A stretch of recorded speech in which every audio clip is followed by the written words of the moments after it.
Order! Order! You are an incorrigible delinquent at times. Behave yourself, man!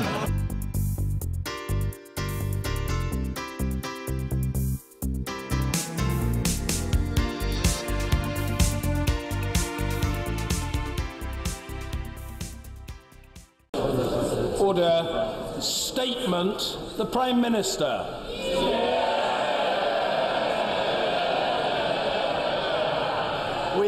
With permission, Mr. Speaker, I would like to update the House on our plans for leaving the European Union.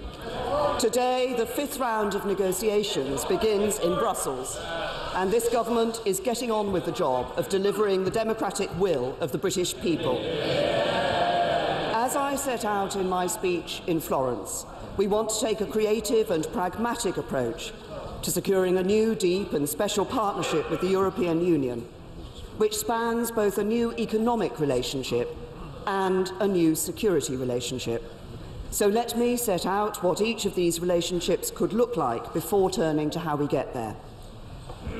Mr. Speaker, I have been clear that when we leave the European Union, we will no longer be members of its single market or its customs union. The British people voted for control of their borders, their laws and their money, and that is what this government is going to deliver. At the same time, we want to find a creative solution to a new economic relationship. Order. Members must calm themselves. A little harsh. The Honourable Gentleman Member for Southwark and Bermondsey has had something for breakfast which I counselled colleagues to avoid. Prime Minister. At the same time, Mr. Speaker, we want to find a creative solution to a new economic relationship that can support prosperity for all our peoples. We do not want to settle for adopting a model enjoyed by other countries. So if we have rejected the idea of something based on European Economic Area membership, for this would mean having to adopt automatically and in their entirety new EU rules over which in future we will have little influence and no vote. Neither are we seeking a Canadian-style free trade agreement, for compared with what exists today, this would represent such a restriction on our mutual market access that it would benefit none of our economies. Instead, I'm proposing a unique and ambitious economic partnership.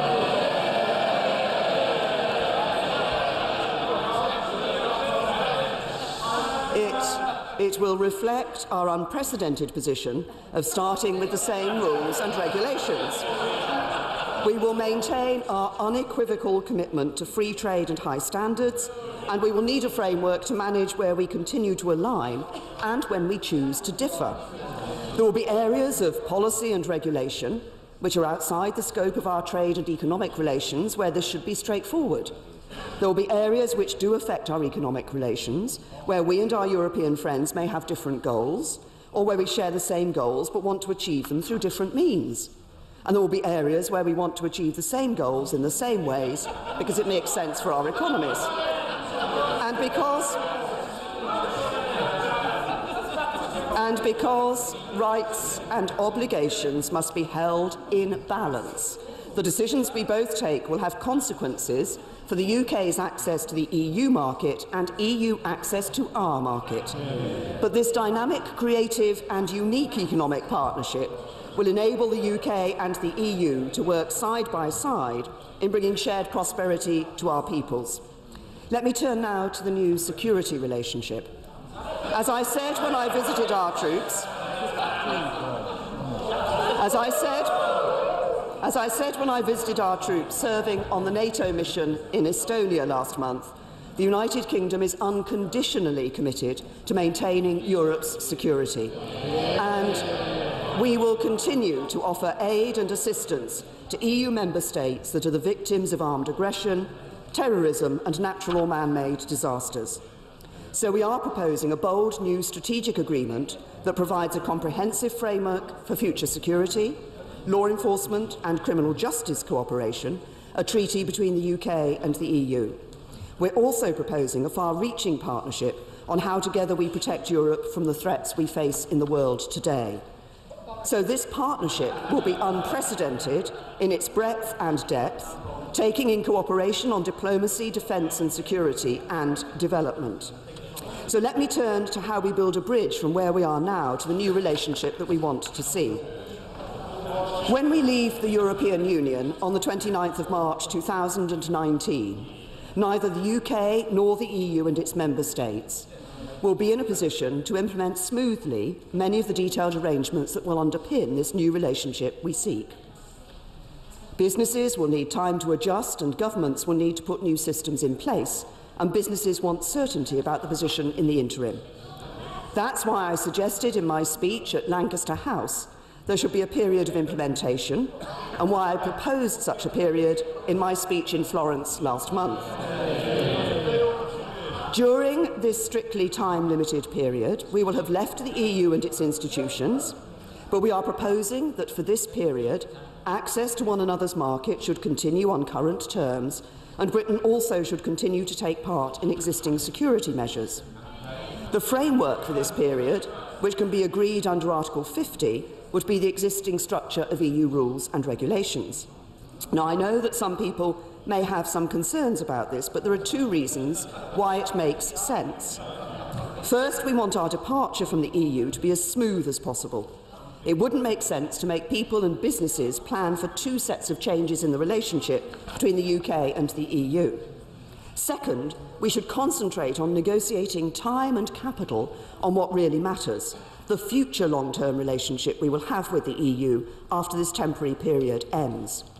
During the implementation period, people will continue to be able to come and live and work in the UK, but there will be a registration system, an essential preparation for the new immigration system required to retake control of our borders.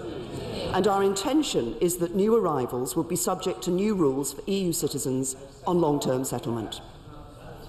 We will also push forward on our future independent trade policy, talking to trading partners across the globe and preparing to introduce those deals once this period is over. How long the period should be is determined simply by how long it will take to prepare and implement the new systems we need. And as of today, these considerations point to an implementation period of around 2 years. As I said in Florence, because I don't believe that either the EU or the British people want us to stay longer in the existing structures than necessary, we could also agree to bring forward aspects of that future framework, such as new dispute resolution mechanisms, more quickly if this can be done smoothly. At the heart of these arrangements, there should be a double lock, guaranteeing a period of implementation giving businesses and people the certainty they will be able to prepare for the change, and guaranteeing this implementation period will be time-limited, giving everyone the certainty this will not go on forever. Mr. Speaker, the purpose of the Florence speech was to move the negotiations forward, and that is exactly what has happened. As Michel Barnier said after the last round, there is a new dynamic in the negotiations, and I want to pay tribute to my right honourable friend, the Secretary of State for exiting the European Union, for all he has done to drive through real and tangible progress on a number of vital areas. On citizens' rights, as I've said many times, this government greatly values the contribution of all EU citizens who've made their lives in our country. We want them to stay. In Florence, I gave further commitments that the rights of EU citizens in the UK and UK citizens in the EU will not diverge over time, committing to incorporate our agreement on citizens' rights fully into UK law and making sure the UK courts can refer directly to it. Since Florence, there has been more progress, including reaching agreement on reciprocal healthcare and pensions and encouraging further alignment on a range of important social security rights. So I hope our negotiating teams can now reach full agreement quickly. On Northern Ireland, we have now begun drafting joint principles on preserving the common travel area and associated rights. And we have both stated explicitly we will not accept any physical infrastructure at the border. We owe it We owe it to the people of Northern Ireland, and indeed to everyone on the island of Ireland, to get this right. Then there is the question of the EU budget. As I've said, this can only be resolved as part of the settlement of all the issues that we are working through. Still, I do not want our partners to fear that they will need to pay more or receive less over the remainder of the current budget plan as a result of our decision to leave. The UK will honour commitments we have made during the period of our membership. And as we move forwards, we will also want to continue working together in ways that promote the long-term economic development of our continent.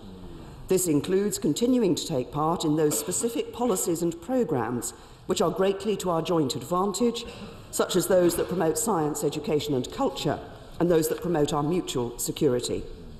And as I set out in my speech at Lancaster House, in doing so, we would want to make a contribution to cover our fair share of the costs involved.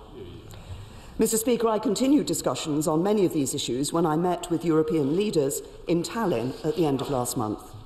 And in the bilateral discussions I've had with Chancellor Merkel, Prime Minister Szydło, President Tusk and the Taoiseach Leo Varadkar, they welcomed the tone set in Florence and the impact this was having on moving the negotiations forwards. Preparing for life outside the EU is also about the legislative steps we take. Our EU withdrawal bill will shortly enter committee stage, carrying over EU rules and regulations into our domestic law from the moment we leave the EU. And today, we are publishing 2 white papers on trade and customs. These pave the way for legislation to allow the UK to operate as an independent trading nation and to create an innovative customs system that will help us achieve the greatest possible tariff and barrier-free trade as we leave the EU. And while I believe it is profoundly in all our interests for the negotiations to succeed, it is also our responsibility as a government to prepare for every eventuality. So that is exactly what we are doing. These white papers also support that work, including setting out steps to minimise disruption for businesses and travellers. Mr. Speaker, a new deep and special partnership between a sovereign United Kingdom and a strong and successful European Union is our ambition and our offer to our European friends. Achieving that partnership will require leadership and flexibility, not just from us, but from our friends, the 27 nations of the EU. And as we look forward to the next stage, the ball is in their court, but I'm optimistic it will receive a positive response. Because what we are seeking is not just the best possible deal for us, but I believe that will also be the best possible deal for our European friends too. So while of course progress will not always be smooth, by approaching these negotiations in a constructive way, in a spirit of friendship and cooperation, and with our sights firmly set on the future, I believe we can prove the doomsayers wrong. And I believe we can seize the opportunities of this defining moment in the history of our nation. Mr. Speaker, a lot of the day-to-day coverage is about process. But this, on the other hand, is vitally important. I am determined to deliver what the British people voted for and to get it right. That is my duty as Prime Minister. It is our duty as a government, and it is what we will do. And I commend this statement to the House. Jeremy Corbyn.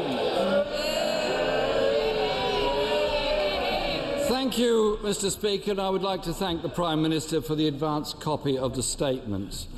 16 months on from the referendum, no real progress has been made. The Prime Minister delivered yet another definitive speech, designed to herald a breakthrough, which instead only confirmed the confusion at the heart of government. Mr. Speaker, if we want to judge the progress the government has made since triggering Article 50, we shouldn't just look at the latest Florence speech. We should also look back at the Prime Minister's last big Brexit speech in January, where she outlined 12 objectives for Brexit negotiations. And, Mr. Speaker, how many of those objectives has the government met 10 months down the line? The answer, none. The Florence speech, in fact, demonstrated the scale of the mess the government is making of these negotiations. 15 months on from the referendum, we're still no clearer what the future of this country will look like. The question must be asked, what on earth has the government been doing all this time? Calling an election in which voters refused to give the Prime Minister the mandate she wanted. Since then, Cabinet Ministers have been squabbling amongst themselves all that time. 15 months wasted. I'm sure the Prime Minister wanted her speech in Florence to bring life to these critical negotiations. On the substance of the speech itself, I'm pleased that the Prime Minister has taken Labour's lead and accepted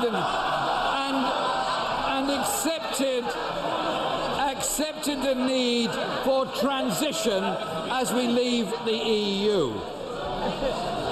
However, Mr. Speaker, it is still unclear what the Prime Minister envisages for a transitional period, or how long it will last. The Prime Minister said the implementation period would last around 2 years, yet the Foreign Secretary interprets that as 2 years and not a second more, while the Chancellor hints it might be more. He's here, he could correct us on this. She told us during a transition, access to one another's markets should continue on current terms. Yet, at the Conservative Party conference, the Secretary of State for International Trade contradicted this and said, we will leave the single market and the customs union at the end of March 2019. The Immigration Minister told his party conference that freedom of movement will end as we know it in March 2019. So how does this square with the Prime Minister's assertion that we continue on current terms during the transition? It can't be both.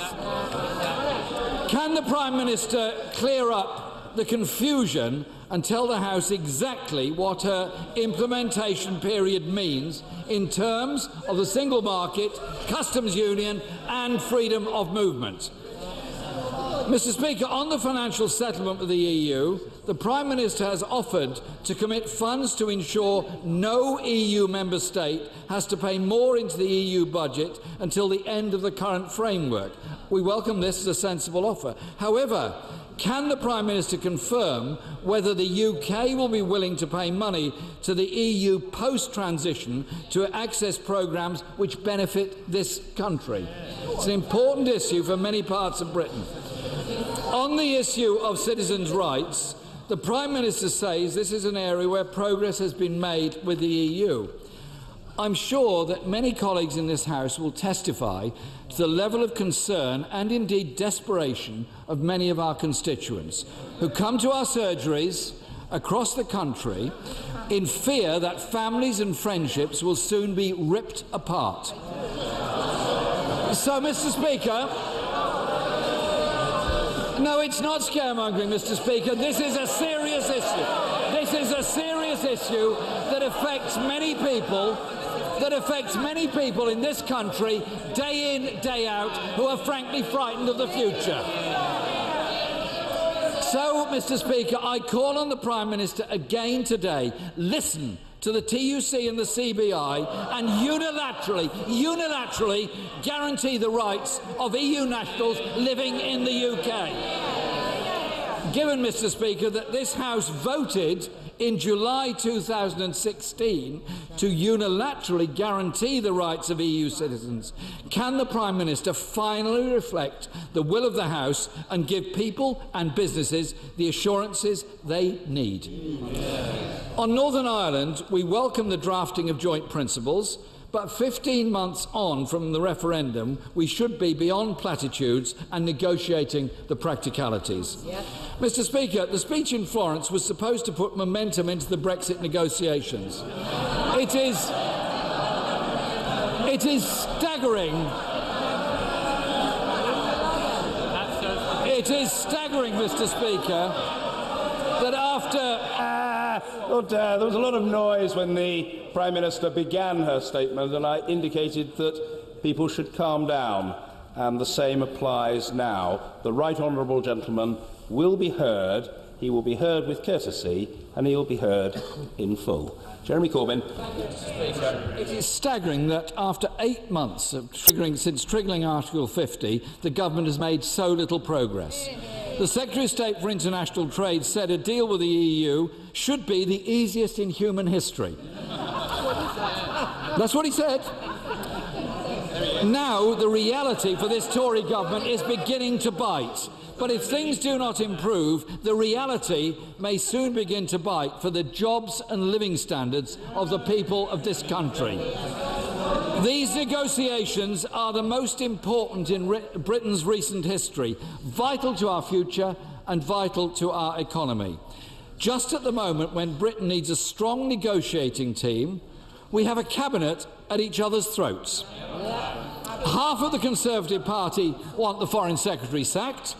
The other half want the Chancellor sacked. We want both of them sacked.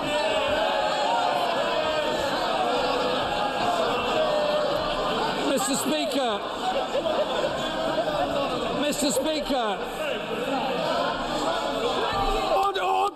Order! I say to the Honourable Gentleman, the member for Braintree, that I'm advised that he is being groomed for statesmanship. And I say to the aspiring statesman, it is in the circumstances impolitic at best and rude at worst for him to point.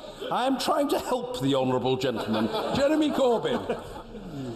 Rather than fighting over their own jobs, the reality is that millions of people's jobs and living standards depend on the success of these negotiations. If this government can't negotiate a deal for Britain, they should make way for a team that can.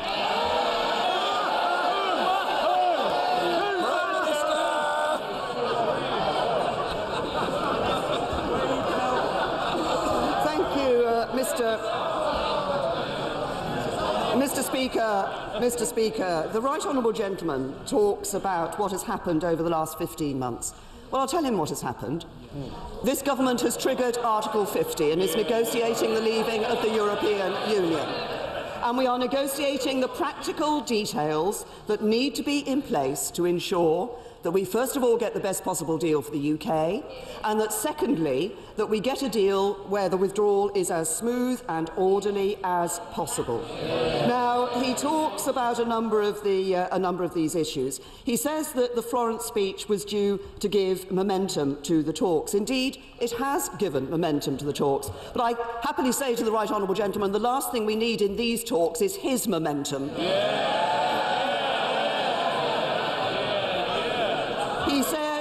He said, will we leave the single market and the customs union in March 2019? Yes, and I have said that we will. He says, will freedom of movement as we know it end? And I have said yes, and I've set out in the statement I made today, if he'd read it, the point about the difference that will come in during that period. He talked about citizens' rights. There is considerable agreement between us and the European Union on this issue. There are some remaining issues to be dealt with. I've been very clear at every stage that we want EU citizens in this country to stay. We welcome the contribution that they have made. But I'm also clear that we want UK citizens in the 27 member states of the European Union to be given their rights too. And everybody in this House of Commons should have a care for UK citizens as well as for EU citizens. And then finally, he says that this is a historic moment. It is indeed an important moment for this country. This is a very important and significant set of negotiations that will set this country's future for generations to come.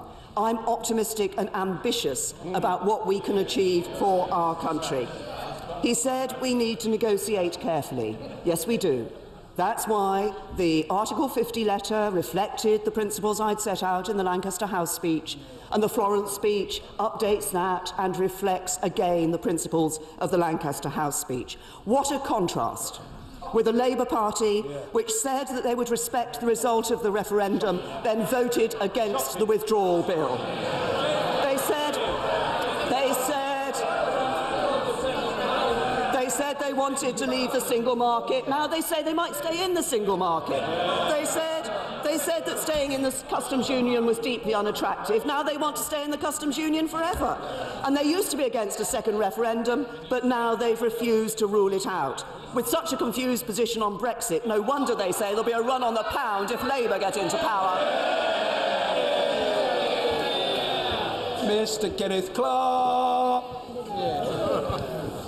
Mr. Speaker, will the Prime Minister reassure me that the statement clarifies that it's not the government's policy, on the one hand, to seek to remove all trading barriers with countries like Japan and the United States, but on the other hand, to seek to create new regulatory, customs and tariff barriers with the European Union, which at the moment we have free trade and which is our largest trading partner in the world. And if that is correct, and that is consistent perhaps with what she's just said, as she recalls no doubt that ultra-Brexiteers, including the present Foreign Secretary, assured citizens during the referendum campaign that no difference at all would take place in our trading relationships with Europe because they needed to sell us their Mercedes and their Prosecco, then would it not be best to proceed with the negotiations on the basis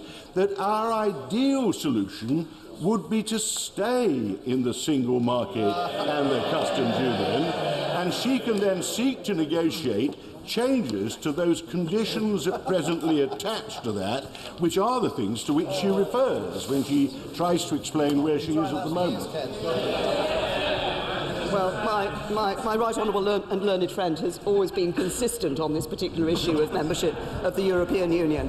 When people voted in the referendum and voted for the UK to leave the European Union, I think they were voting for us to take control of our borders, our laws and our money. If we were to remain full members of the customs union and the single market, that would bring with it continuing jurisdiction of the European Court of Justice into the future forever. It would also bring with it the requirement for free movement. What I have set out in the Florence speech and the offer that we have made to the European Union is what I've described previously as a deep and special partnership with the EU. And my right honourable friend and learned friend is right. We do want to ensure that the trading relationship we have with the European Union can be as tariff-free and as frictionless as possible. But we also see advantage in being able to negotiate new trading agreements around the rest of the world as well. I think that is to the advantage of the United Kingdom, and that's what the government will be pursuing. Ian Blackford. Thank you, Mr. Speaker, and let me thank the Prime Minister for advance copy of her statement. Although I must say that a statement that took 13 minutes to deliver, and not one mention of the devolved administrations. That's the lack of respect that we see from the government in London. And let me... Order. It is a considerable discourtesy, I say to the Honourable Gentleman of North West Leicestershire, to walk out of the chamber past the member who's on his feet in the middle of his attempted intervention. It is a point that is so blindingly obvious that it shouldn't need to be notified to the Honourable Gentleman, but as he wasn't apparently aware of the discourtesy involved, he now is. And when the House has settled down, perhaps we can hear the leader of the Scottish National Party, order, who I remind the House must be heard, Mr. Ian Blackford. Thank you, Mr. Speaker. Now, we respect the fact that the UK has voted to come out of Europe. But we were told in our referendum in 2014 that if we stayed within the UK, then our future in Europe would be preserved. And we have the situation today that Scotland has voted to remain, and in particular wants to stay in the single market and the customs union. It's about time that we got some respect from the government. Mr. Speaker, the situation is now critical. Can I say to honourable gentlemen, I can hear them chuntering. If they want to catch the Speaker's eye, they're entitled to do so, but perhaps they may show a little bit of respect. These are important matters, and the public are watching this behaviour. Mr. Speaker, we stand on the brink of being dragged out of the European Union with no deal in place and no automatic introduction of WTO rules. A catastrophe for Scotland threatening up to 80,000 jobs in our country alone. The reality, Mr Speaker, is the President of the European Commission has said that a miracle needs to happen for there to be any progress in these negotiations. Meanwhile, the European Parliament voted last week to stop negotiations moving on to the next phase, citing lack of progress. Mr Speaker, the clock is running against the Prime Minister in more ways than one. On EU citizens' rights, this government continues to drag its heels. There must now be from the Prime Minister a universal declaration. A universal declaration that EU citizens in the UK can have their current citizen and rights protected after exit day. No ifs, no buts, do it today. I urge the Prime Minister to listen to the voices of the devolved administration. We will not accept this legislation as it stands. A complete violation of the Scotland Act and biggest power grab since devolution. Indeed, just last week, the author of Article 50, Lord Kerr, said that Westminster is trying to break the founding principle of the devolution settlement. The SNP has set out 3 key tests on Brexit for this government. 1, as an absolute minimum, we want continued membership of the single market and the customs union. 2, declare now without delay that EU citizens' rights are guaranteed. And 3, this government must accept that the withdrawal bill as it stands cannot proceed in its current form. So will the Prime Minister live up to these asks, and will she end the moral floundering of EU citizens' rights now? I'm sure, as the honourable gentleman knows, there will be a meeting next week of the JNC, which brings the devolved administrations together with ministers here in the government. There have been bilateral discussions between the First Secretary of State and ministers in the Scottish Government and the Welsh Government as well on an ongoing basis over the summer. The honourable gentleman refers to citizens' rights. Could I just remind him that during the Scottish independence referendum, which he referred to, which took place in 2014, the First Minister told EU nationals that if the EU did not allow an independent Scotland to rejoin, which was clear they would not do, EU nationals would lose the right to stay here. Now, they now take a completely different... Oh, they shake their heads. They shake their heads, but that was what the First Minister said at the time. And I also say to the honourable gentleman, he references what I said in my statement. Yes, my statement was about the position of the United Kingdom government in the UK's negotiations with the European Union. And Scotland is part of the United Kingdom. Mr. Ian Duncan Smith. Mr. Speaker, may I warmly welcome my right honourable and very good friend, our Prime Minister's statement today on the plans that she has for the negotiations. And can I press her a little bit on this and ask her to elaborate a little bit further, that in the course of her statement she made it clear that the ball was back in the EU's court. Is it not reasonable to expect that, given all of the negotiations and discussions and progress made, that the EU now should engage the United Kingdom on what is beneficial to both them and to us, which is an ongoing free trade arrangement to be done and completed by March 2019.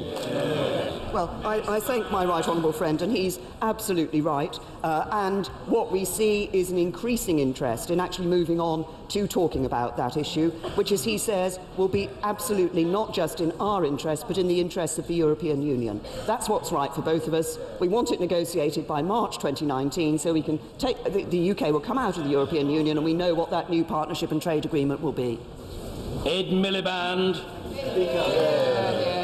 Can I ask the Prime Minister, she has said very clearly that she believes that on her plans we will be out of the customs union and the single market by March 2019. Now, that was not the impression I got from the Florence speech.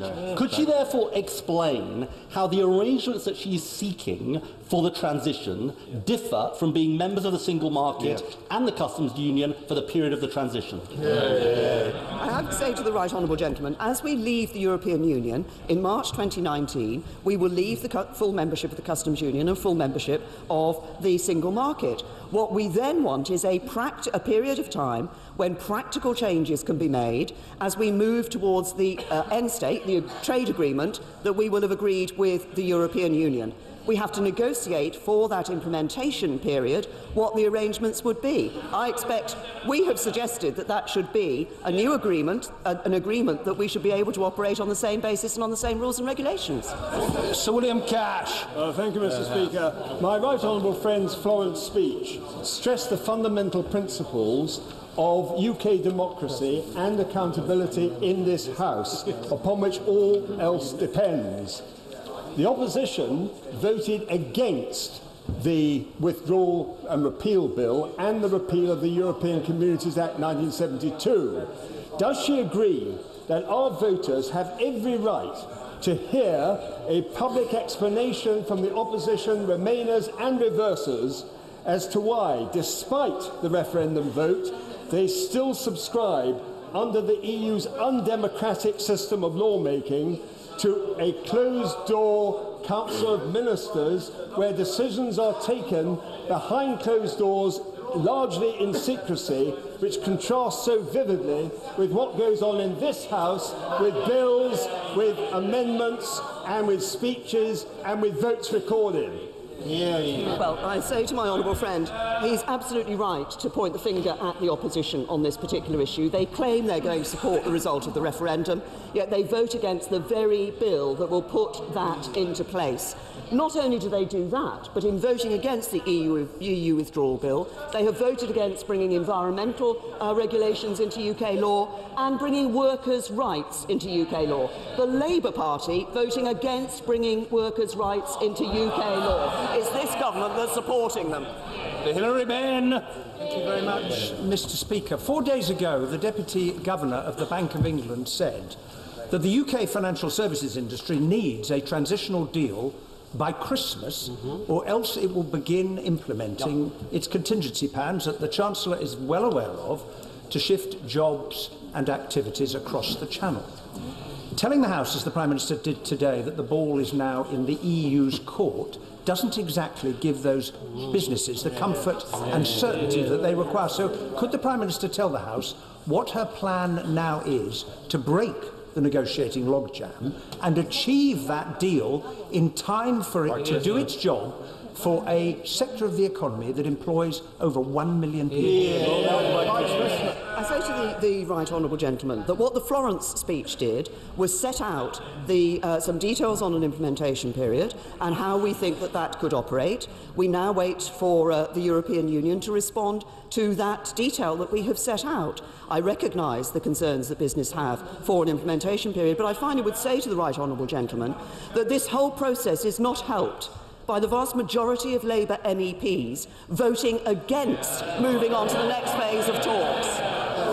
John Redwood. I welcome the Prime Minister's statement that the government will press on with working out the details for no deal. That is a very prudent thing to do, and there will be no cliff edge for British business. And does the Prime Minister agree that it will send a very good message to the European Union that we can do that, but she is offering something so much better and more positive, which is in their interest to accept. But any deal they counter with has to be better than no deal. Well, yes, my right honourable friend is absolutely right. I think we've offered a very good arrangement for the future to the European Union. I think it's not only in our interests, I think it's in their interests as well. But as any prudent government would, we continue to make plans for every eventuality. I think that's only the sensible thing for us to do. Then Bradshaw. Is it her understanding that, if necessary, it is possible to halt the Article 50 process? The position was made clear in a case that went through the Supreme Court in relation to the Article 50, and the government made clear that we have no intention of revoking that. We will be delivering on the vote of the British people. Sir Nicholas Soames. Mr. Speaker, will my right honourable friend, as she wrestles with the inevitable compromises essential to securing the opportunities of Brexit in the national interest, and in view of this enormous administrative challenge, will she consider refining the machinery of government by creating an inner cabinet to drive forward but work across the government and thus retain greater grip and control over the whole process? I say to my right honourable friend, we have the government ministers meet in a variety of forms to consider these particular issues. Before the Florence speech, I was pleased that the whole cabinet came together and signed up to that speech. And of course, we have various discussions about the various elements of the negotiations. But I can assure my right honourable friend that what we're aware of is the need to be able to make sure that we can make swift decisions when that is necessary in the negotiating process. Christopher Leslie. Mr. Speaker, may I press the Prime Minister to clarify her answer to my right honourable friend, member for Exeter, because he wasn't asking about government policy. He was asking a very straightforward question. Has the government received any legal advice that the Article 50 notice can be revoked? I have said to the honourable gentleman in response, the position in relation to the revocation of Article 50 was addressed by the Supreme Court in a case that went before it. They were very clear about that. We were clear as a government that we were not revoking, and they were very clear in their consideration of the case of no revocation of Article 50. Anna Soubry. Very much indeed, Mr. Speaker. Could I congratulate the Prime Minister on her excellent Florence speech? It was widely welcomed, not just by British business, but also by people, I believe, across this country, and it marked a real attempt by our Prime Minister to form the consensus on Brexit between the 48% and the 52% that everybody is crying out for. Can she help me with this? Forgive my throat, Mr. Speaker. Women with bad throats won't be silenced. I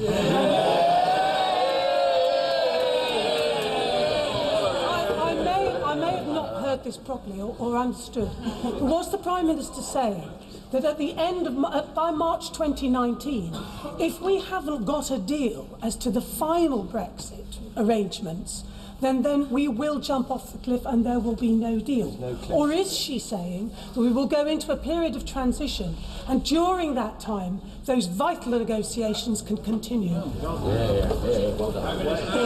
The period after March 2019 is an implementation period to implement the practical changes necessary to move to the final arrangement and the final new partnership that we have with the European Union. So as the Article 50 process itself sets out, the expectation is that it is a 2-year process to negotiate the arrangements, negotiate withdrawal and take into account and therefore know what the future relationship is going to be. So I expect, and we are working on, having that future arrangement negotiated by the 29th of March 2019.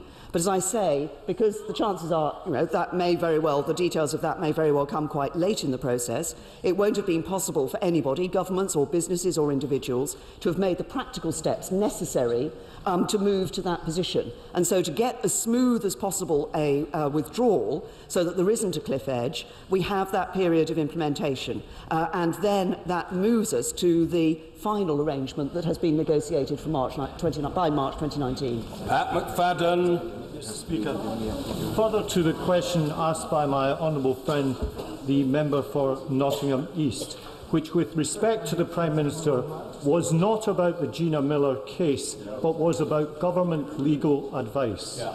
Can she tell the House whether the government has received legal advice that Article 50 is revocable? I'm sorry, I have to say to the right honourable gentleman, and perhaps I should have said this to his right honourable friend, the member for Exeter, initially, of course, we don't comment on legal advice that's been received,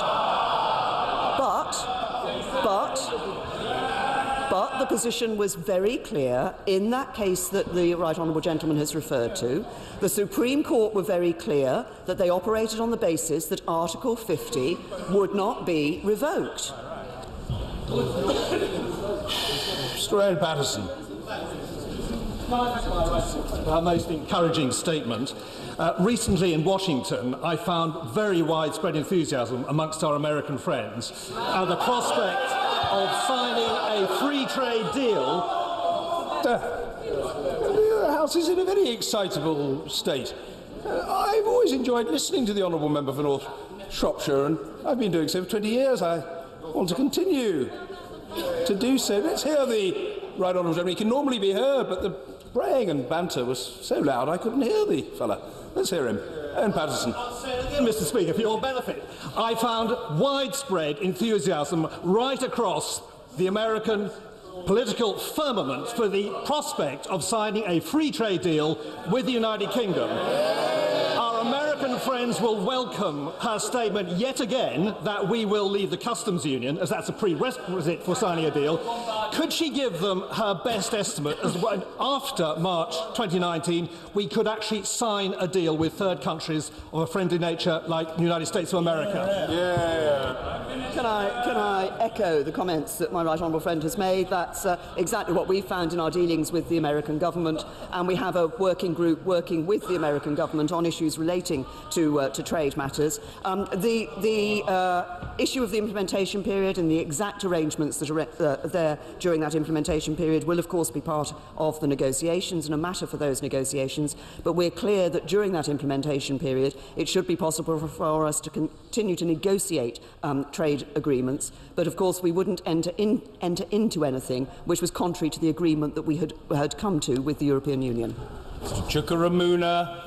Thank you, Mr. Speaker. The Prime Minister has been asked several times about implementation or transition and has not made any sense at all in the answers she has given. She has said today that she foresees a framework for transition of around 2 years along the existing structure of EU rules and regulations. Well, the existing structure has a single market and customs union at its heart. How can what she is proposing for her implementation period be anything other than continued membership of the customs union and the single market, which our companies require? I'd say to the honourable gentleman, and I thought I had explained it in response to one of his honourable friends, as of 29th of March 2019, we leave the European Union. That means we leave full membership of the customs union, full membership of the single market. We will, as part of that, this is our proposal to the EU, have negotiated an implementation period to take us in a smooth and orderly process so that the practical changes can be made towards the end state, the end agreement that we will have with the European Union. How long that lasts, of course, how long that needs to last, will depend significantly, I'm coming to his point, will depend significantly on the nature of that agreement and how different it is from the current arrangements. But during that period, what we are proposing is that it is in the interests of individuals and businesses for both sides to be able to continue to operate on the same basis as they do today. That would be part of the withdrawal agreement that we propose to negotiate with the European Union. So that negotiation would be about the basis on which we operate during the implementation period. I was going to call a fellow, but he's beetled out of the curtainage of the chamber, so I can't. But he may beetle back again, but we'll see. Mr. Jacob Rees-Mogg. Thank you, Mr. Speaker. Will my right honourable friend confirm unequivocally that after the 29th of March 2019, the European Court of Justice's writ will no longer run in any way in this country, and that any new laws that are agreed under the acquis communautaire after that date will not have effect here unless agreed specifically by Parliament? My honourable friend has actually raised two separate issues, but allied them together. The first is about the European Court of Justice. As I've just said in answer to a number of questions, we want to have a smooth and orderly process of withdrawal with minimum disruption. That's why we want that implementation period, and we have to negotiate what will operate during that implementation period. And yes, that may mean that we will start off with the ECJ still governing the rules we're part of for that period. But what we're also clear of is that we can bring forward discussions and agreements on issues like a dispute resolution mechanism, and if we can bring that forward at an earlier stage, then we would wish to do so. Now, the second issue my honourable friend referred to was the question of new rules that are brought in during that implementation period. Given the way that things operate, it is highly unlikely that anything will be brought forward during that period that hasn't already started discussions through the European Union, to which we are being party of until we leave, and on which we would have been able to say whether there would be a rule that we would sign up to or the rule that we would not wish to sign up to. And any new rules that were put on the table during that implementation period, given, again, the way these things operate, it's highly unlikely they would actually be implemented during that implementation period. Break. Speaker, our European friends are looking aghast at the chaos that the Cabinet is creating. The Prime Minister's got to put an end to the backstabbing briefing and counter-briefing from her ministers and their surrogates. Will she show real leadership by ring-fencing the issue of EU citizens' rights, confirming the UK will stay in the customs market and the single market and the customs union, because I'm not aware of anyone who believes the border on between Ireland and Northern Ireland can be safe without that? And finally, will she sack the Foreign Secretary, whose leadership ambitions blind him to the sustained damage his backseat driving is doing to the UK's negotiating credibility and increasing the risk of us crashing out of the European Union? It's absolutely right, the Right Honourable Gentleman, that we want to make sure that we get the right resolution for the issue of the border between Northern Ireland and the Republic of Ireland. As I've said, we're all clear that we don't want a physical infrastructure on that border, we don't want to return to the hard border, and we don't want to return to the borders of the past. But I'm interested in the approach that the Right Honourable Gentleman is taking. I seem to remember at one stage the Liberal Democrat Party were actively promoting the idea of a referendum on membership of the European Union. Now we've had one, they don't seem to want to accept it. Mr. Bernard Jenkins. Thank you, Mr. Speaker.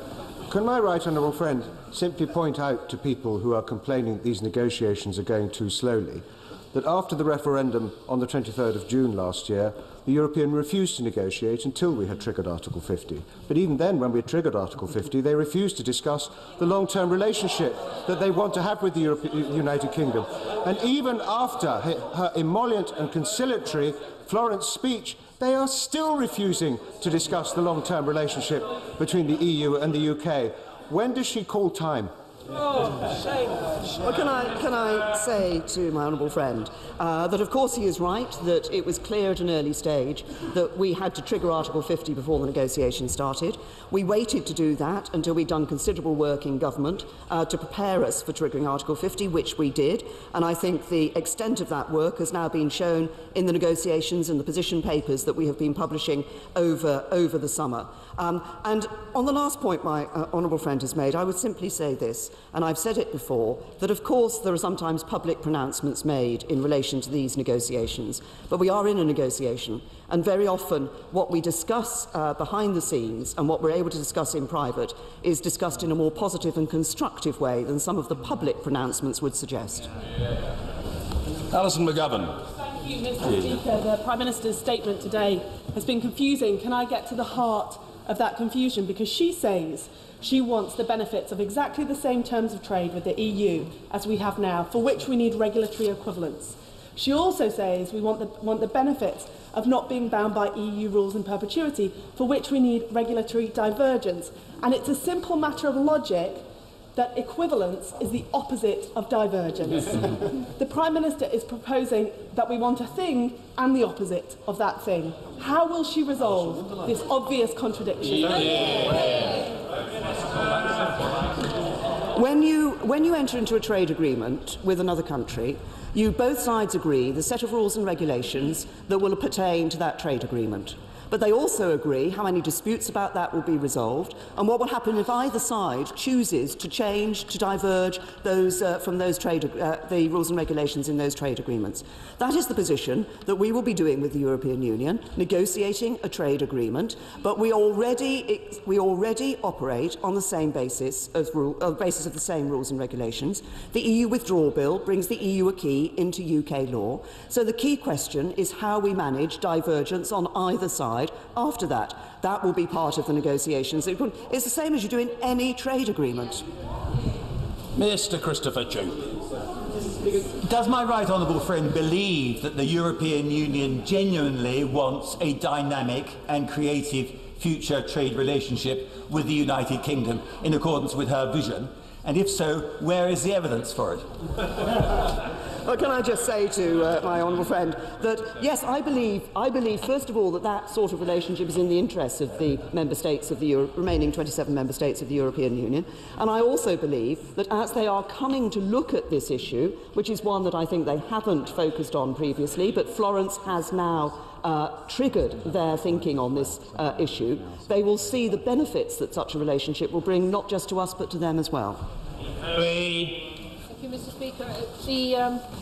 The EU Commission continually talks about Her Majesty's government giving certainty and clarity. Isn't there one area that we could give that certainty and clarity very clearly today and in our negotiations, that on March 2019, all our fisheries, we withdraw from the common fisheries policy, we take back our fisheries, and that we make sure our fishing communities actually take back control of who fishes in British waters? Well, the honourable lady is very clear, is very right in suggesting that, of course, when we leave the European Union, one of the aspects of leaving the European Union will be leaving the common fisheries policy. Now, of course, we will need to consider the arrangements that we want to put in place here in the United Kingdom for the operation of our coastal waters and the operation of fishing around them. Vicky Ford. Thank you. May I thank the Prime Minister for the very positive tone at the Florence speech and the constructive meeting since. Does my right honourable friend agree with me that it is in the interests of consumers on both sides of the Channel that we do have a deep and special and bespoke partnership that covers goods and services? And in this regard, I'm particularly thinking about the hundreds and thousands of German consumers who have bought life insurance products from British insurance companies and who will find that unless there is agreement, their pension plan savings are lost. Well, my honourable friend makes a very important point, which is often people look at this issue as thinking that it's only UK businesses and UK individuals that will be affected. But actually, it's people living in the remaining 27 countries of the European Union who will also be affected, which is why, precisely why, I think the sort of deep and special partnership she refers to is in the interests of both sides. Stephen Doughty. Mr. Speaker, the shambles and division on the front bench would be funny if there weren't such serious consequences for our economy, for our jobs and for the future of this country and the world. And the Prime Minister is simply not being honest on a whole series of consequences for this country. Excuse me, Mr. Speaker. She's not being transparent, Mr. Speaker. Thank you. She's not being transparent with the public about the consequences for our economy. Will she say how much money has she put aside to deal with a disastrous no deal? And secondly, will she publish the economic assessments that have been made by the Secretary of State sitting next to his department onto the impact on 50 sectors in our economy?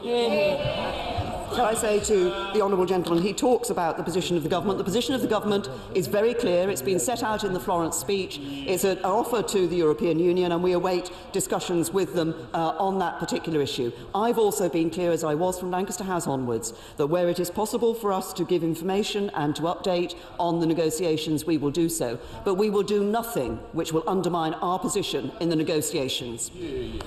James Duddridge.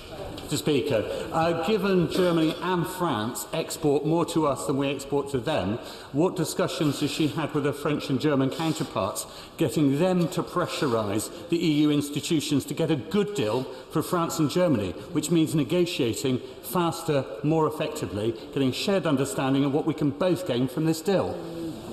I assure my honourable friend that I do have discussions with the leaders of France and Germany, and indeed of other member states within the European Union, because there are others that also have a significant economic interest in our future relationship, such as the Dutch and the Belgians for the economic activity at their ports. And we discuss with them the arrangements for the future, and I think, as I said a little earlier, there is a growing sense and recognition of the importance of having that deep and special trading relationship for the future for both sides. Catherine West. The Prime Minister please tell the House the cost of Brexit to the public purse in A, where there is a deal, and B, where there is no deal? Doesn't know. I have to say to the honourable lady, of course, it's not possible to answer that question until we are negotiating a deal. We will not have negotiated that deal until, I suspect, close to the end of the period in which it has been set aside for it. And at that point, we'll be able to see what the benefits of that deal will be for the future of the British economy. Mark Francois. Thank you, Mr. Speaker. I commend the Prime Minister on her detailed statement, which was in stark contrast to the Leader of the Opposition, who left the House completely in the dark as to his own position. Can she solve a dilemma for me? Why, if the Labour Party are so concerned about Brexit, or even indeed for the security of EU nationals after we leave, could they not bring themselves to debate this matter at all at their own party conference in Brighton?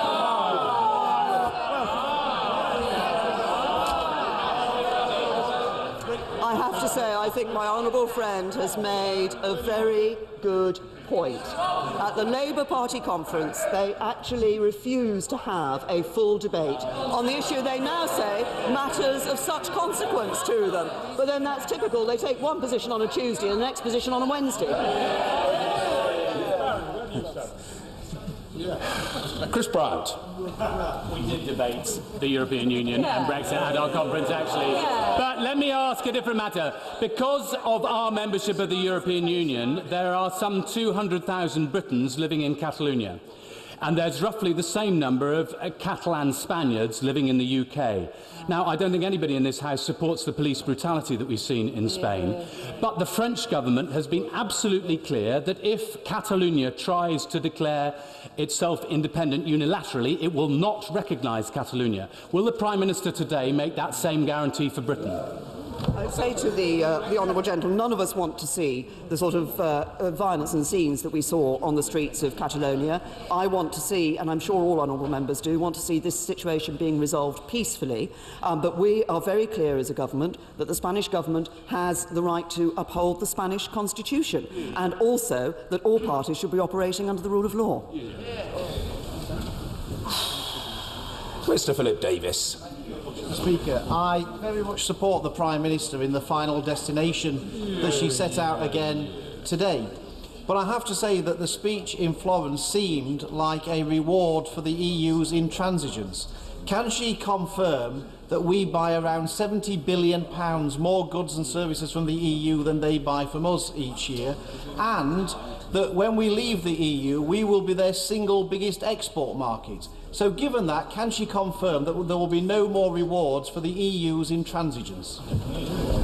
Well, can I say to my honourable friend that he's right, of course, that the trading relationship between the United Kingdom and the EU is very important to the European Union, as well as being important to us in the UK. What I did in my Florence speech was set out a vision, set out a proposal for the future relationship between the two countries based on the current relationship that we have, and showing how we can develop that relationship in a way that is in the interests of both sides. This has changed the dial, has switched the dial in relation to the negotiations that we're having, and obviously we look forward to being able to enter those negotiations on these aspects in more detail.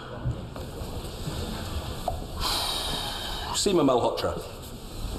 Mr. Speaker, on the first page of the Prime Minister's statement, she says that she proposes a unique and ambitious economic partnership with the EU. If she is confident that the new unique and ambitious economic partnership she envisaged will be better for the UK economy than our current quite ambitious economic partnership and membership of the single market and customs union, then further to the question from my honourable friend, the member for Cardiff South and Penarth, why won't she, alongside her white papers, finally today publish the list of the sectors of the economy that she has undertaken an impact assessment, and publish also the results of those assessments so that the public can have the information about the impact of Brexit on the economy? Good question. The full list of sectors will be published shortly. Sir Hugo Swire. Mr. Speaker, following the recent German elections, power has moved from Berlin to Paris. So will she remind President Macron the importance of being a good neighbour to the United Kingdom, as post-Brexit they will still be our neighbour? Tens of thousands of French people will still want to come here, visit here and study here, and vice versa. That we will still wish to cooperate on environmental issues and immigration, and that we will still wish to preserve our special defence arrangements with the French. My honourable friend has made an important point about our future, not just our future relationship with the European Union, but our future bilateral relationship with France. And I can assure him that the discussions that I have with President Macron, that other ministers have with their opposite numbers, are all based on us not just maintaining but enhancing that future bilateral relationship. Paul Flynn. Does the 2 crippling tariffs imposed by her American friends on the British Bombardier jobs prove the jobs hell that Brexit or a no deal will create? That, of course, the judgment that came out of the American Department of Commerce is a preliminary judgment. We await the final judgment of that department, and of course that can then go to the issue can then go to a trade commissioner. We continue to work with the US government, the Canadian government, and with Boeing and Bombardier to bring about a resolution to this dispute to protect the important jobs in Northern Ireland. And I understand my right honourable friend, the Business Secretary, will be making a statement on this tomorrow. George Freeman.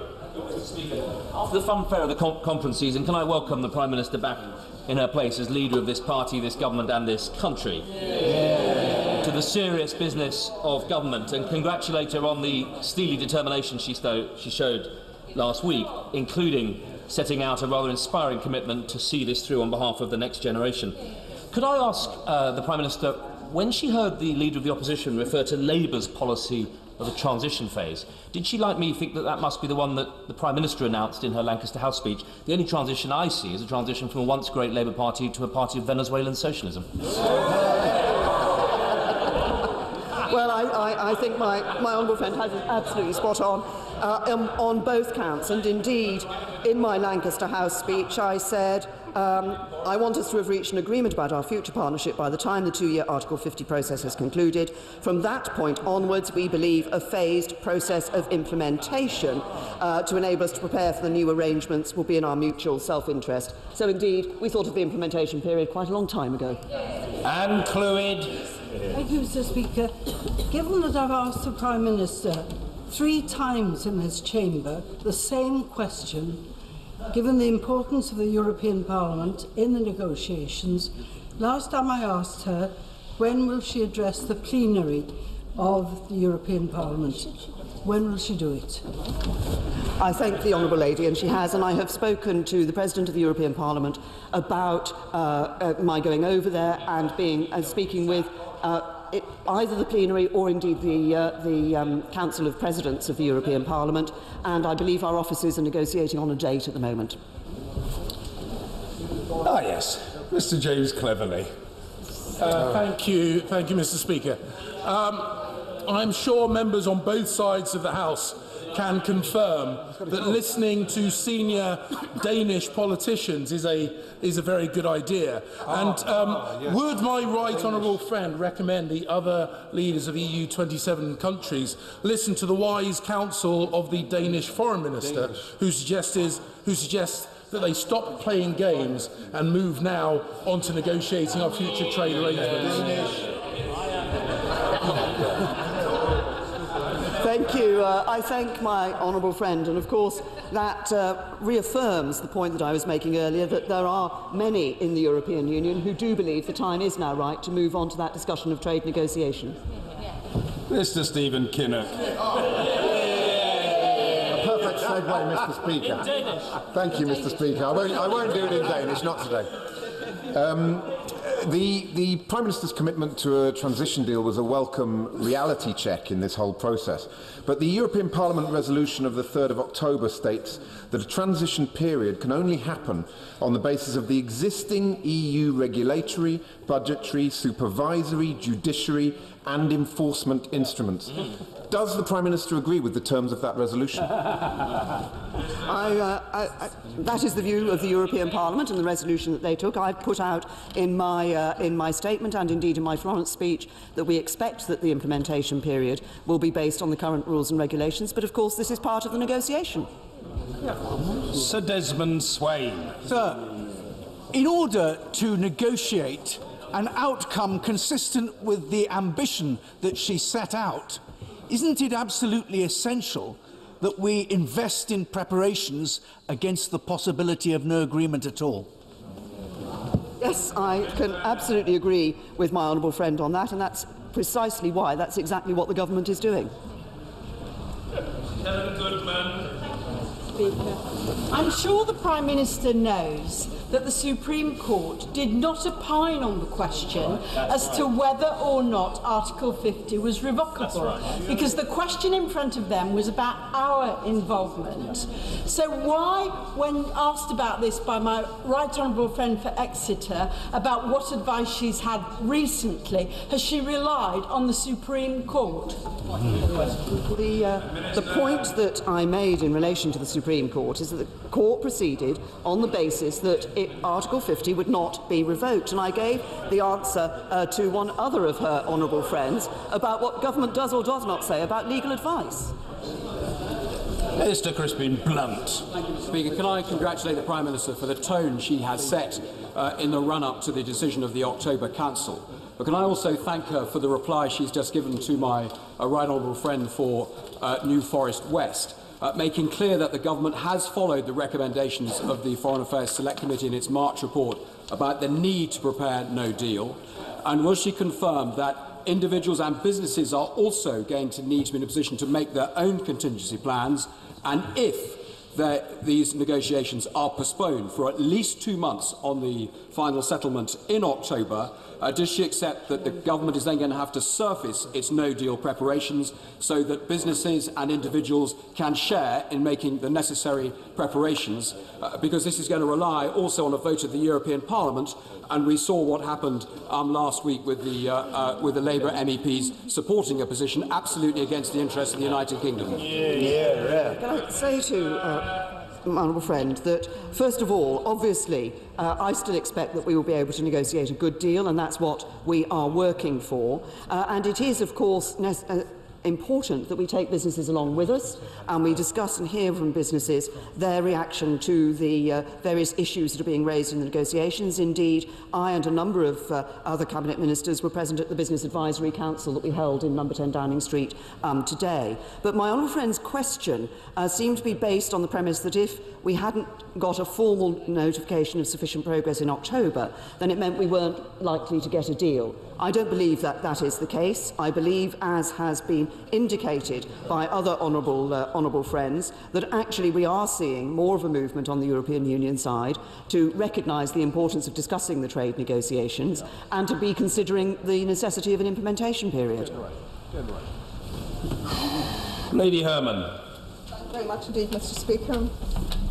Let me begin by commending the Prime Minister warmly for keeping going at our conference speech. It couldn't have been easy.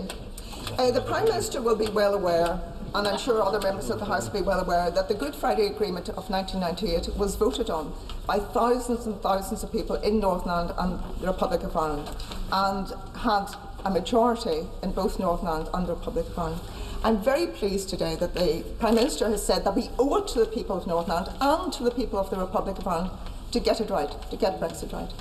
So would the Prime Minister please look very seriously at introducing a government amendment to the EU withdrawal bill, which guarantees on the face of that legislation that no regulations made under that bill will repeal or amend the Good Friday Agreement. I think that would be very helpful to people in Northern Ireland and the Republic of Ireland. Can I say to the honourable lady that both this government and the Irish government, and indeed increasingly in the discussions we've been having with them on the issues relating to Northern Ireland and the Republic, the European Union have confirmed an absolute commitment to the Good Friday Agreement. We're very clear that we stand by the Good Friday Agreement, and which, as she says, was hard negotiated and was obviously welcomed, as she says, by a majority. We absolutely committed to ensuring that nothing that we do in the Brexit negotiations in any way jeopardises the implementation of the Good Friday Agreement. Mr. Sharishvara. Speaker, may I first of all congratulate the Prime Minister on her very encouraging and positive statement.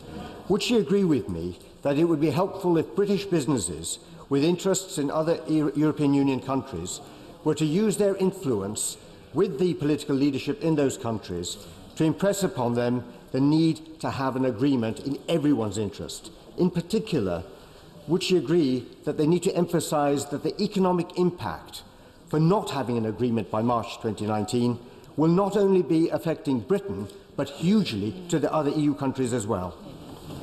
My honourable friend has made a very important point, and I certainly would encourage businesses and others to ensure that they are making that clear with their contacts in the 27 member states.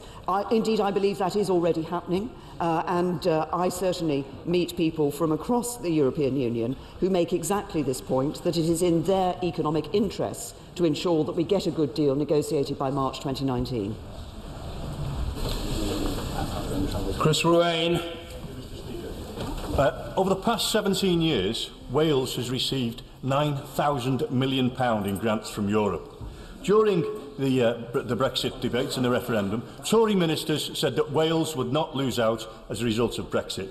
Can the Prime Minister tell us how much funding Wales will get, additional funding Wales will get after Brexit is completed?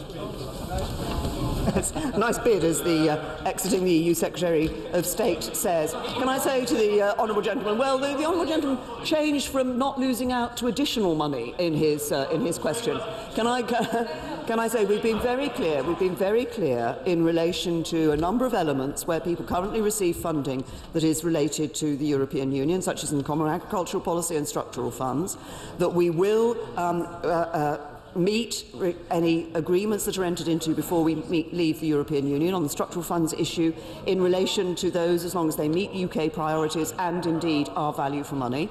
Thereafter, once we are outside the European Union, it will be for us here in the UK to decide how we wish to ensure that different parts of the country are supported in the way that's necessary for them. What I have put forward is that there should be a shared prosperity fund that will look at the diversity and disparity within regions and between regions, and will act accordingly.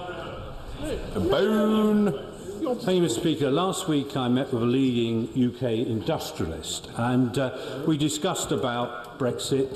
They employ hundreds of thousands of people in this country, and whilst he wanted to see an agreement and understand it entirely, the Prime Minister's implementation period, he was concerned if there was no agreement.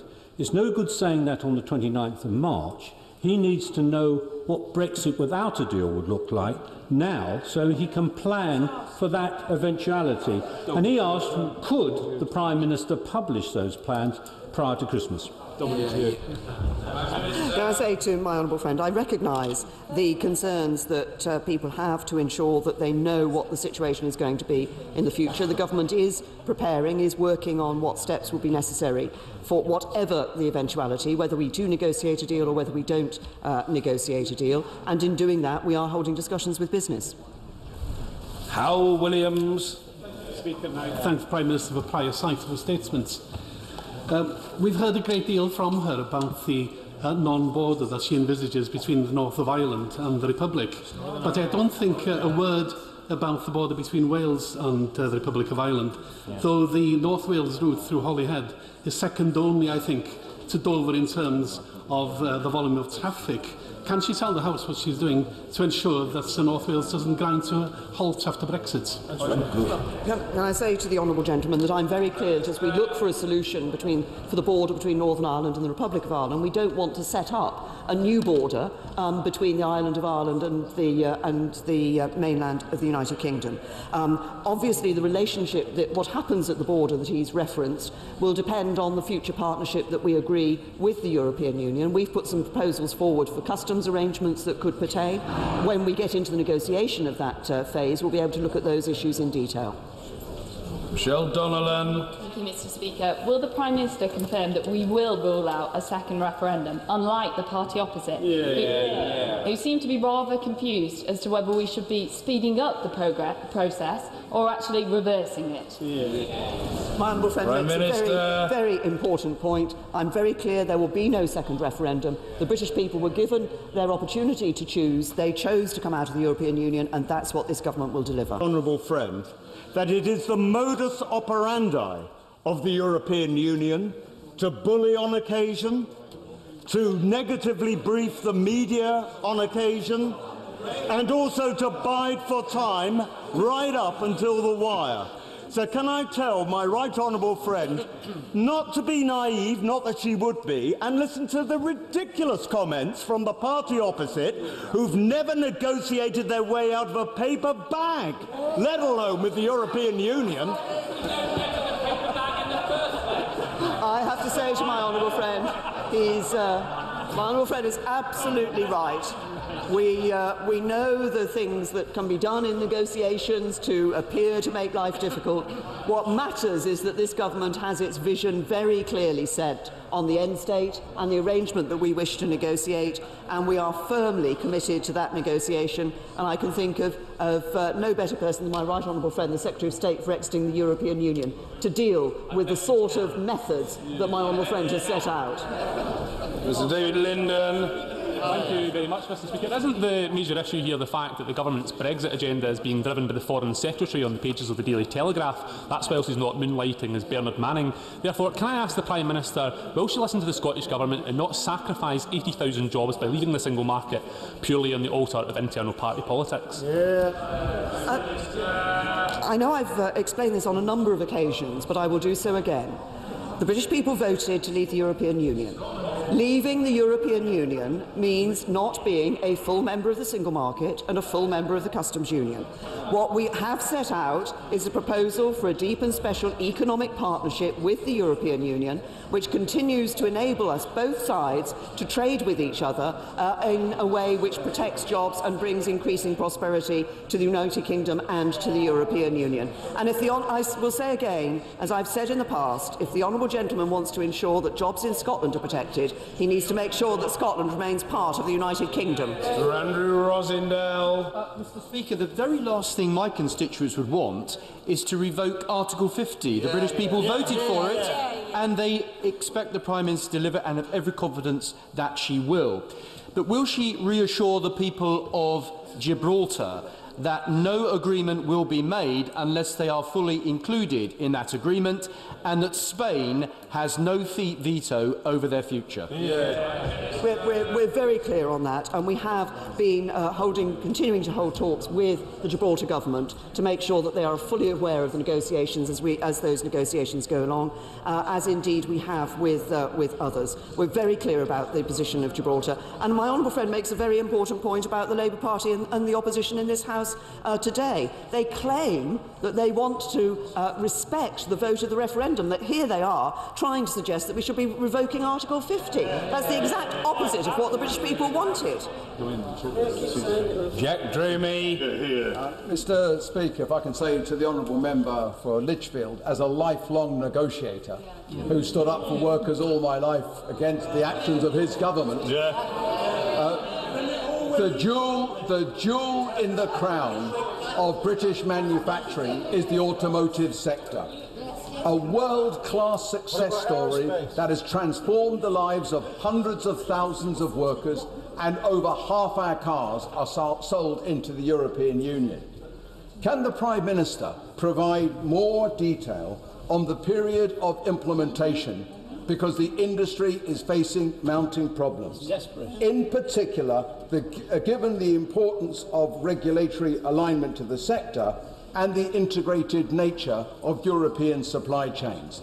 If the government gets this wrong, it will do grave damage to the automotive sector, and thousands of workers will pay the price with their jobs. I can say to the honourable gentleman that I recognise the importance of the automotive industry here in the United Kingdom. There are a number of other industries here in the United Kingdom that are very important for jobs and very important for our future prosperity.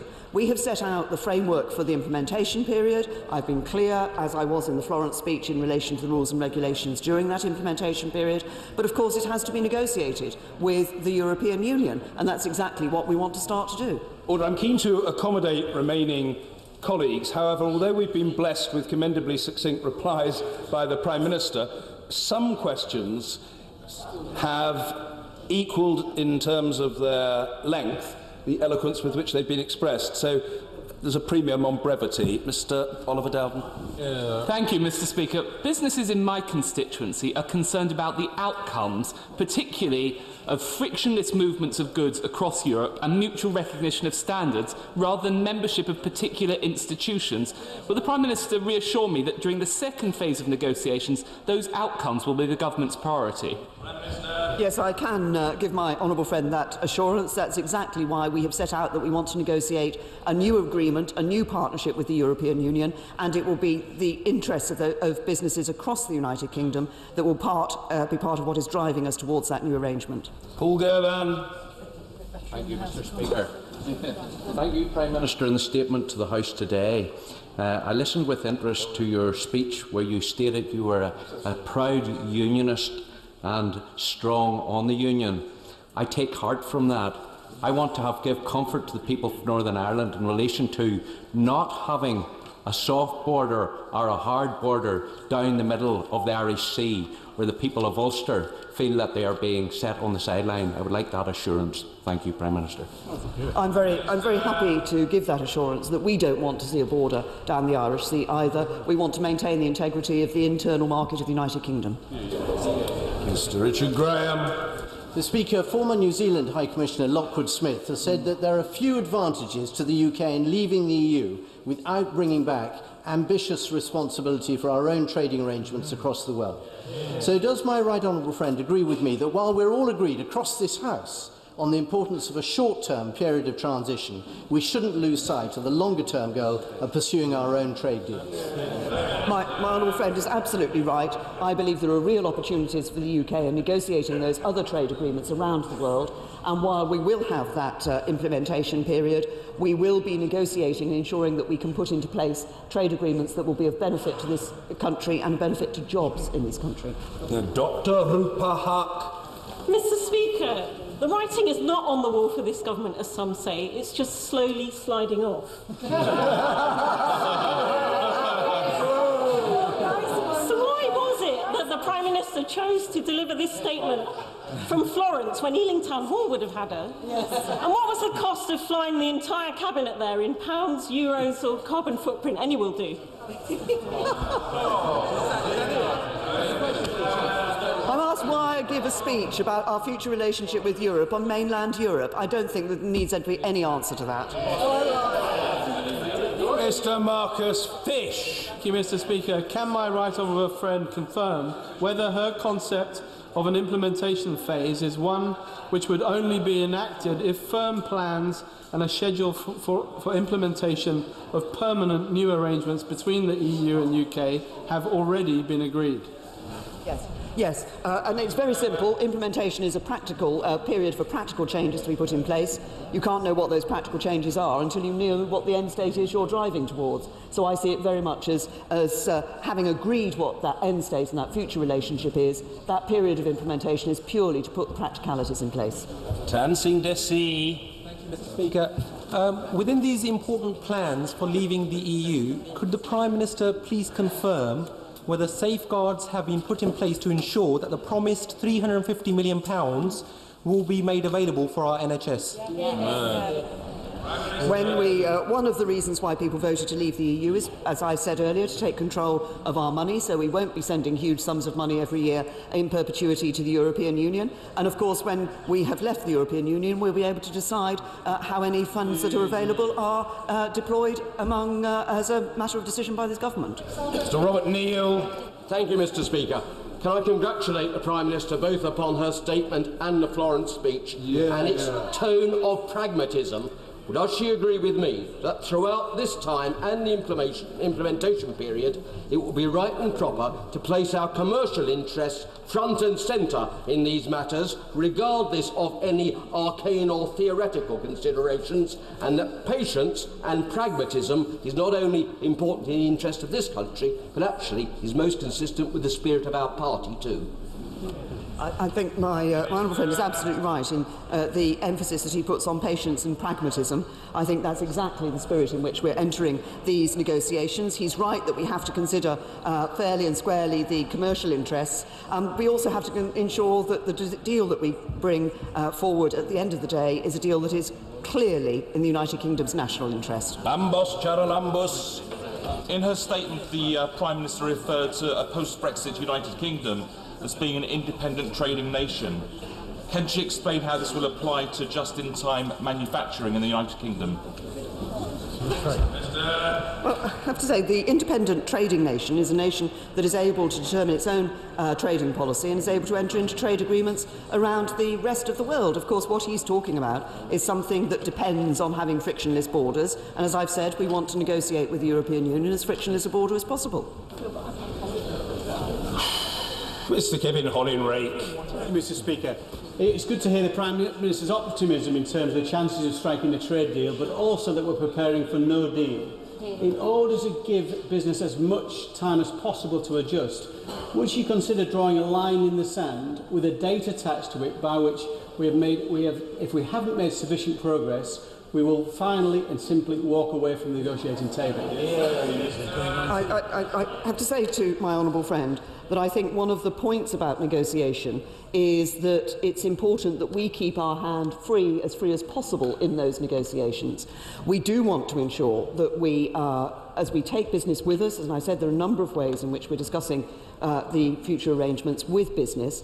The implementation period, I think, is important for business, and I hope that we can get on to discuss that as early as possible with the European Union. But I think we do need to maintain a degree of flexibility in our negotiating positions. Mr. Graham Stringer. The European Commission, by having not yet sat down to talk about trade, has shown that its priorities are the integration as European project and punishing this country for having the temerity to choose to govern ourselves. This doesn't bode well for any deal. Can the Prime Minister tell us what balance of resources she is putting into contingencies for if there is no deal compared to the amount of resources going into the negotiations? We're doing the work that is necessary in order to be able to ensure that we are prepared for whatever outcome comes out of the negotiations. The honourable gentleman is right. Obviously, there have been a number of speeches that have recent times that suggest a more integrationist approach for the European Union in future. I'm very clear that it's important that we are that self-governing nation and that we get that good deal with the European Union, because I think it's in both sides' economic interests. Sir Nigel Huddleston. Speaker, given that the EU has a £70 billion annual trade surplus with the UK, does the Prime Minister agree that the European business community ought to be far more vocal in their communications with their political leaders, because failure to conclude a deal would not reflect well on their competence? My honourable friend is right that I think it's important for businesses based in the European Union that they do see that we come to a good trade agreement and good new economic partnership with the European Union. I would encourage them to make that point. Mark Hendry. Would the Prime Minister care to comment on the remarks of John Bruton, who has said that the EU can't really trust the UK because of the huge divisions within her government? And is this the impression that we're giving our European partners? No, the European Union are very clear that the position of this government was set out in the Florence speech. Mr. Speaker, at times like this, it's important that Britain speaks with one voice. Well, the opposition may laugh, but if that's the case, would my right honourable friend agree with me that it was deeply disappointing that British MEPs voted against a furthering of the negotiations, taking them to the crucial stage, and was she as surprised as I was that she was the only party leader to withdraw the whip from these individuals? My honourable friend is absolutely right. It is in the interest of this country that we move forward on those trade negotiations. I was astounded to hear that any MEPs had voted against, had voted in favour of a resolution saying that sufficient progress had not been made and we should not move to those trade negotiations. I've acted for the two Conservative MEPs who voted, I think, against British interests. It's time the right honourable gentleman did something about the 18 Labour MEPs who did so. Albert Owen. Thank you very much. much, Mr. Speaker. I very much welcome the transitional period for businesses to adjust, as will businesses in my constituency and port authorities. On 3 occasions, she's mentioned the Irish border with Welsh, Scottish and English ports. Can she be clear with me? Because I have read the paper this summer, I have read the House of Lords report and what the EU have said. Will there be a special customs union between Wales, Scotland, Ireland and the Republic of Ireland? And can she categorically say there'll be no physical borders in Welsh ports? The situation we are in relation to the customer, he said, I've referenced the paper, and he says that she says he read this. He read this summer. That set out a couple of options for the customs relationship overall between the UK and the EU once we've left the European Union. Of course, we need to get into these negotiations so we can sit down with the European Union and discuss with them what is going to work for both sides. But I repeat what I have said, that we want to maintain the integrity of the internal market of the United Kingdom, and we also are very clear that there should be no physical infrastructure on the border between the Northern Ireland and the Republic. Mr. David Morris. Mr. Speaker, my local Chamber of Commerce welcomed the 2-year transition period because business is quite simply booming in my constituency. They actually get that. They also get that if there's a run on the pound like the opposition say there's going to be if they ever reach government, it's going to create not just job losses but interest rate increases. But, Mr. Speaker, if I'm going to criticise my Prime Minister, it has to be on this statement. Not what's in it, but the font of it. My ailing guys can't see this, so in future, Prime Minister, please put it in large print, not just for my ailing guys, so that the Leader of the Opposition and his front bench can understand it. Well, I thank my honourable friend for that suggestion. I will certainly give very careful thought to it, and I'm sure businesses in his constituency are thriving and recognise the value that is brought to them by having such a good constituency Member of Parliament. Kate Green. The Prime Minister says that she wants a unique trading relationship with the EU after Brexit, so she'll be pleased to know that the Citizens' Assembly, convened last month by the Constitution Unit at University College London, reached the same conclusion. However, the members of the Assembly also said that if a bespoke deal was not possible, the next best thing would be for us to remain in the customs union and single market. Can I invite the Prime Minister to look at that piece of work, deliberatively arrived at, and with a 3-to-1 majority among Leave and Remain voters for retaining those options if a deal cannot be achieved? Well, we're always happy to look at any contributions that are made to the debate around these negotiations, but I repeat for the Honourable Lady that the point is that the European Union has been very clear about the indivisibility of the 4 pillars, that actually if you want to be a full member of the single market and a full member of the customs union, it means maintaining free movement, maintaining the overall jurisdiction of the European Court of Justice, which is effectively not leaving the European Union. The British people voted to leave the European Union. Tomlinson. Mr. Speaker, I warmly welcome the Prime Minister's statement, and in particular her comments about EU citizens and, equally importantly, UK citizens living and working in the EU. But she's right, the ball is very much in the EU's court. But will she ensure that this issue remains front and centre and is resolved as quickly as possible? Yes, I'm very happy to give my honourable friend that confirmation and reassurance. We said we wanted this to be looked at an early stage. It has been looked at an early stage. Significant progress has been made, and I hope that the negotiators will be able to clear up the remaining issues between us in relation to citizens' rights, so we can give that absolute certainty to citizens. Mr. Stephen Timms. Will the Prime Minister confirm what I think is the implication of what she's been saying about the implementation period of around 2 years, that there won't be any new restrictions at the UK border for EU citizens wishing to come into the UK during that period? She said there'll be a registration scheme. Who will she require to register? And how much will it... It's right that people will be able to come to live and work in the United Kingdom, but those coming from the European Union after the point at which we have left the European Union will be required to register. This is part of the building block to the new immigration rules which will be in place at the end of that implementation period. Alex Chalk. Thank you, Mr. Speaker. Constituents of mine at GCHQ play an expert and invaluable role in the defence of both this nation and the continent of Europe. Does the Prime Minister agree with me that the unconditional guarantee of ongoing intelligence cooperation is a constructive step which should help pave the way to early trade talks? Yes, I would hope that actually the European Union would recognise the benefit of the security relationship we have with them, and the relationship we have on matters of counter-terrorism, but also on law enforcement and criminal justice more widely. I think actually that relationship is in both our interests, but I hope they recognise the importance of it. Diana Johnson. Can the Prime Minister just say which particular elements of full membership of the single market she thinks should not apply in any transitional arrangements? As I have said, if you are a full member of the single market, that is indivisible from full membership of the customs union, from free movement, and from the complete jurisdiction of the European Court of Justice. What we will be doing is negotiating an implementation period and negotiating the arrangements on which we are able to operate, and negotiating those as a body, as a country that will no longer be a member of the European Union. Liz McInnes. Mr. Speaker, the Prime Minister has said that her position on Gibraltar is clear, but if that's the case, can she explain why she made no reference to Gibraltar in her statement? Oh, yes. And can she clarify what conversations she's had with the Spanish government about the Gibraltar-Spain border?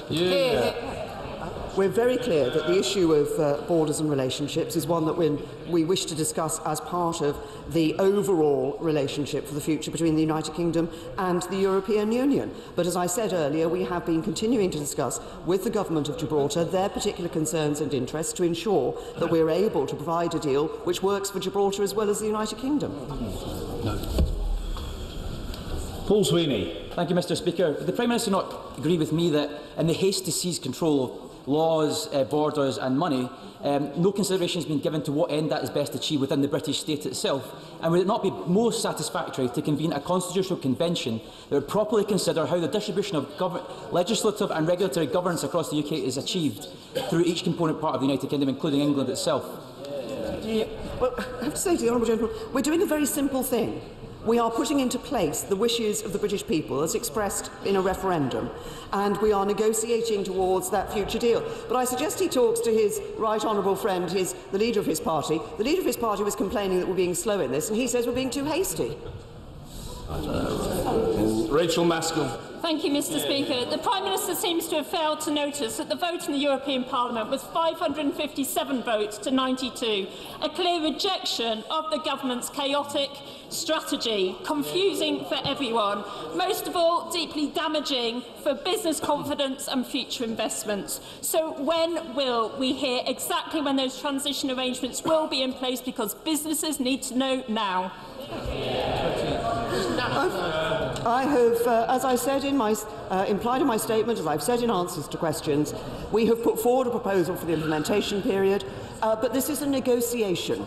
So it means that we need to negotiate the details of that implementation period with the European Union. And the European Parliament gave that view. That isn't a binding vote from the European Parliament, but I have to say that if the Honourable Lady wants us to get on to negotiate about that implementation period, then she should have suggested to her 18 Labour MEPs that they voted against that resolution and not in favour. Mr. Peter Grant. Thank you, Mr. Speaker. Can I gently remind the Prime Minister that if she wants to make a habit of suspending Conservative parliamentarians who act against the British interest, she really doesn't have to go as far as Brussels to find some prime candidates. But given her often professed concern for the fate of UK nationals living in the European Union, how does she feel about the fact that on the 12th of September, when Westminster Hall gave us an opportunity to debate that precise matter, there wasn't a single Conservative backbencher who saw fit to remain for the entire 90 minutes of that debate? Does that not speak volumes for the real degree of lack of concern that her party has got for the 1.5 million Brits overseas and for the 3 million Europeans living here? Can I say to the Honourable Gentleman, you can't have it always. On the one hand, the Scottish Nationalist Party complained to me that I'm not making unilateral declarations about EU citizens here, and my point is very clear, that we have the interests of UK citizens in hand as well, and we want to consider that interest. We are working on that. We're ensuring actively through the negotiations the interests of those UK citizens. It's not about standing up and talking about it, it's about doing something about it. Order. I'm most grateful to the Prime Minister and to colleagues.